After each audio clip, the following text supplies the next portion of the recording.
Hello दोस्तों, आज हम आपके लिए लाए हैं एक मज़ेदार और मोस्ट इम्पॉर्टेंट जीके क्विज़ जो परीक्षा में भी पूछे जाते हैं।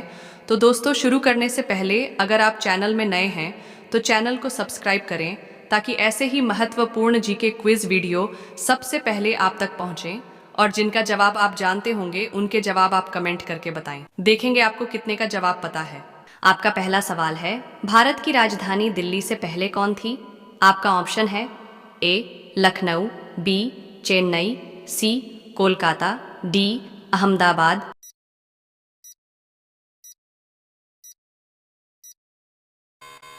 सही जवाब है सी कोलकाता। क्या आप जानते हैं कि आज जो दिल्ली भारत की धड़कन है वो कभी राजधानी थी ही नहीं? जी हाँ, 1911 से पहले कोलकाता भारत की राजधानी थी, लेकिन अंग्रेजों को दिल्ली की भौगोलिक स्थिति इतनी पसंद आई कि उन्होंने राजधानी कोलकाता से दिल्ली शिफ्ट कर दी। आपका अगला सवाल है, राष्ट्रीय गीत किसने लिखा था?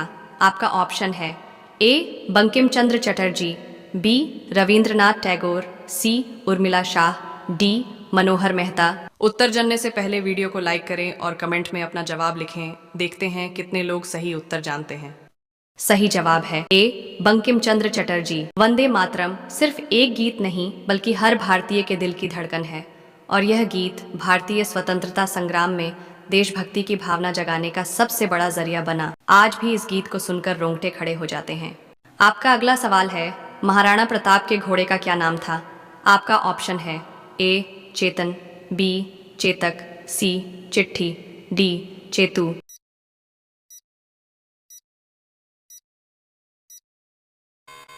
सही जवाब है चेतक। इतिहास में जहां महाराणा प्रताप की बहादुरी अमर है, वहीं उनका घोड़ा चेतक भी अपनी वफादारी और साहस के लिए मशहूर है। हल्दी घाटी के युद्ध में घायल होने के बावजूद चेतक ने अपने स्वामी को बचाने के लिए अपनी जान की बाजी लगा दी। ऐसे साथी की कहानी सुनकर आज भी आंखें नम हो जाती हैं।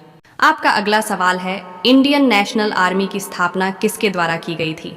आपका ऑप्शन है ए महात्मा गांधी, बी सुभाष चंद्र बोस, सी भगत सिंह, डी किरण बेदी।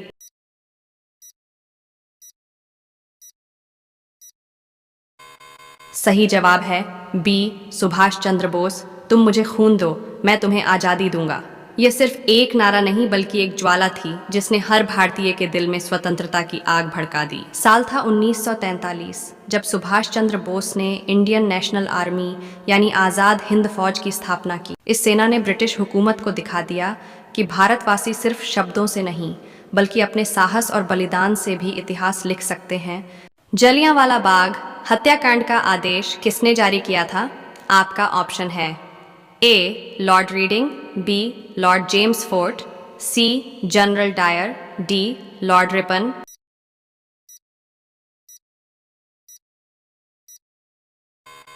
सही जवाब है सी जनरल डायर। 13 अप्रैल 1919 बैसाखी का त्योहार, लेकिन खुशियों की जगह मातम छा गया। हजारों लोग वहां इकट्ठा थे, कुछ त्योहार मनाने तो कुछ अंग्रेजी हुकूमत के खिलाफ आवाज उठाने। और तभी बिना किसी चेतावनी के जनरल डायर ने कहा फायर, और 10 मिनट में 1650 गोलियां और निहत्थे मासूमों की चीखें। सैकड़ों लोग मारे गए, पर इस क्रूर हत्याकांड ने आजादी की ज्वाला और भड़का दी। जलियांवाला बाग सिर्फ एक जगह नहीं, यह बलिदान की वो भूमि है जहां भारत ने गुलामी की जंजीरें तोड़ने की कसम खाई। आपका अगला सवाल है, सफेद सेब कहाँ पाया जाता है? आपका ऑप्शन है ए भारत, बी चीन, सी जापान, डी पाकिस्तान।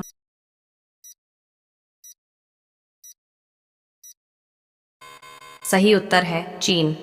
आमतौर पर हम लाल, हरे या पीले सेब देखते हैं, लेकिन सफेद सेब एक दुर्लभ और अद्भुत फल है। यह सेब चीन के तिब्बत और कुछ ऊंचाई वाले ठंडे इलाकों में पाया जाता है। इसे स्नो एप्पल या तिब्बती सफेद सेब कहा जाता है। आपका अगला सवाल है, अंतिम मुगल शासक कौन था? आपका ऑप्शन है ए इल्तुतमिश, बी बहादुर शाह, सी बाबर, डी कुतुबुद्दीन ऐबक।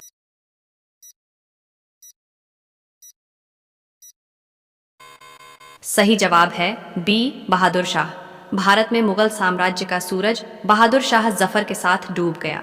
1857 की क्रांति के बाद अंग्रेजों ने उन्हें सत्ता से हटा दिया और रंगून में नजरबंद कर दिया। उनकी शायरी आज भी उनकी उदासी और भारत के खोए हुए गौरव की कहानी बयां करती है। आपका अगला सवाल है, भारतीय सेना के सर्वोच्च सेना कमांडर कौन है? आपका ऑप्शन है ए प्रधानमंत्री, बी रक्षा मंत्री, सी राष्ट्रपति, डी थल सेना अध्यक्ष।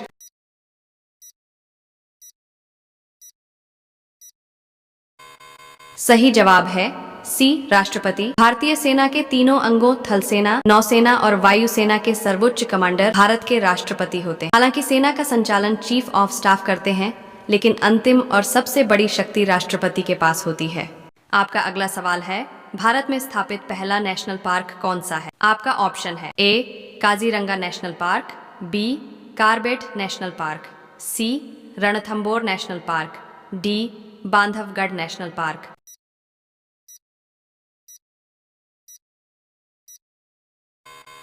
सही जवाब है बी कार्बेट नेशनल पार्क। साल 1936 जब भारत ने वन्यजीव संरक्षण की दिशा में पहला बड़ा कदम बढ़ाया और उत्तराखंड की खूबसूरत वादियों में बना हैली नेशनल पार्क, जिसे बाद में मशहूर शिकारी और संरक्षणवादी जिम कॉर्बेट के नाम पर कार्बेट नेशनल पार्क कहा गया।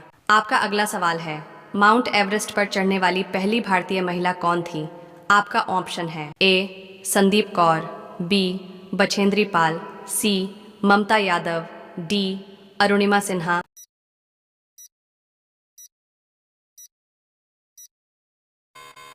साल 1984 एक साधारण लेकिन अडिग हौसले वाली लड़की ने असाधारण कारनामा कर दिखाया। नाम था बछेंद्री पाल, वो नाम जिसने साबित कर दिया कि अगर इरादे बुलंद हों तो एवरेस्ट भी छोटा पड़ जाता है। हड्डियां जमा देने वाली ठंड, सांस रोक देने वाली ऊंचाई और जिंदगी की सबसे कठिन परीक्षा। लेकिन बछेंद्री पीछे हटने वालों में से नहीं थी। उन्होंने अपने कदम बढ़ाए, बर्फीली हवाओं से लड़ती रहीं और आखिरकार 23 मई 1984 को माउंट एवरेस्ट की चोटी पर तिरंगा लहराया। यह सिर्फ एक विजय नहीं थी, यह हर भारतीय महिला के लिए एक संदेश था।